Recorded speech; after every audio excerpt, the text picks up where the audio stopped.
Bienvenue à tous sur le Wrestling News, l'émission qui résume en une journée l'actu de catch de la WWE, de la TNA, de la ROH et de toutes les fédérations partout dans le monde. Et on commence comme d'habitude avec les titres et justement pas de WWE, pas de ROH, pas de TNA aujourd'hui. On va parler du Japon, du Mexique et d'un lutteur puisqu'on commencera par parler du Mexique avec la Lucha Underground. On ira voir ensuite la dernière session de la New Japan Cup de la New Japan Pro Wrestling.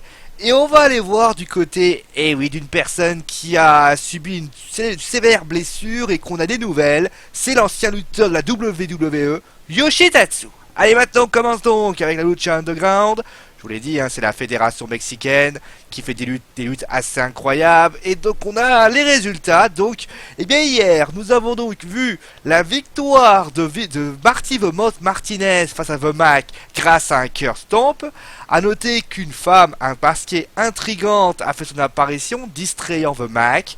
Après le combat, cette silhouette est finalement la sœur de Martinez, Vilma Pirosa, qui a ensuite attaqué Sexy Stars. Le second match est un match en disqualification entre Cage et Taya. Alors on n'a pas dû avoir ce match, hein. On aurait dû avoir un match entre Johnny Mundo et Cage. Finalement, Taya plutôt, mais Cage, lui, elle justement a demandé à faire ce match, ce qui est devenu donc un match mixte entre Cage et Taya. Et après un combat assez violent, Mundo délaisse Taya et qui finit par perdre le match grâce à un Weapon 10 de Cage. Et nous avons eu enfin le main event, un triple threat match pour le titre de la Lucha Underground, et c'est Mil Muentes qui a conservé sa ceinture. C'était un double flatliner, et après le combat, Phoenix se pointe, défiant Mil Muentes, puisque je vous rappelle que la semaine prochaine, Phoenix et Mil Muentes s'affronteront pour le titre de la Lucha Underground, et ça conduit forcément à la conclusion du show. Bon allez, maintenant on passe donc à la New Japan Cup. C'était la 4e et dernière soirée, on allait enfin savoir qui allait remporter cette fameuse compétition. Mais d'abord, on a eu Jay White qui a battu David Finlay Jr. Nous avons eu ensuite un match par équipe avec la victoire de Juice Robinson et de Jushin Liger contre Captain New Japan et Tiger Mask 4 suite à un combat clutch. Et avant que les demi-finales pour la New Japan Club débutent, les Los Ingobernables de Japon battent les Chaos, jamais y arriver avec son nom. Et après le combat, Tomohiro Ishii exige un match pour le titre de la ROH Télé. Et donc maintenant c'est la New Japan Cup et donc les deux demi-finales. Et nous avons donc la qualification de Tetsuya Nato contre Taru Yano et Hiroki Goto face à Michael Elgin. Nous avons eu ensuite deux matchs par équipe. Les Tenkochi qui ont battu Katsuyori Shibata et Yusuke Taguchi. D'ailleurs après le combat, Satoshi Kojima des Tenkochi exige un match pour la Never Openweight Championship à Shibata.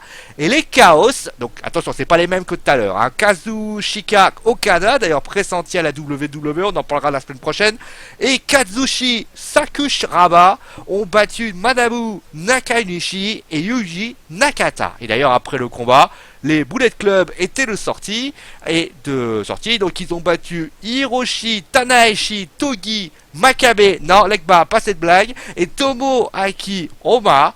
Et après le combat, Tamatonga a demandé un match de championnat pour les titres par équipe. Et on termine maintenant avec la finale de la New Japan Cup. Le vainqueur remportait un match pour le titre suprême détenu par Okada, et victoire de Tetsuya Naito face à Hiroki Goto. Naito d'ailleurs ira donc affronter Okada le 10 avril. D'ailleurs, contrairement aux autres jours, Okada est venu voir le perdant de la rencontre, donc Hiroki Goto, et finalement ils se sont serrés la main, concluant le show. Allez, maintenant on termine, après que vous avez pu voir ma magnifique prononciation japonaise, avec un japonais que vous connaissez bien sûr, un l'ex-lutteur de la WWE, Yoshitatsu. Et on pouvait dire d'ailleurs que c'était un soulagement pour les fans de catch, notamment du Japon, de le voir quitter la WWE, parce que quand il était parti, il était revenu à la New Japan Pro Wrestling pour retrouver un petit peu d'allant et bien sûr arrêter de faire passer pour un japonais prenant des photos aux États-Unis. Et malheureusement, le destin est parfois horrible.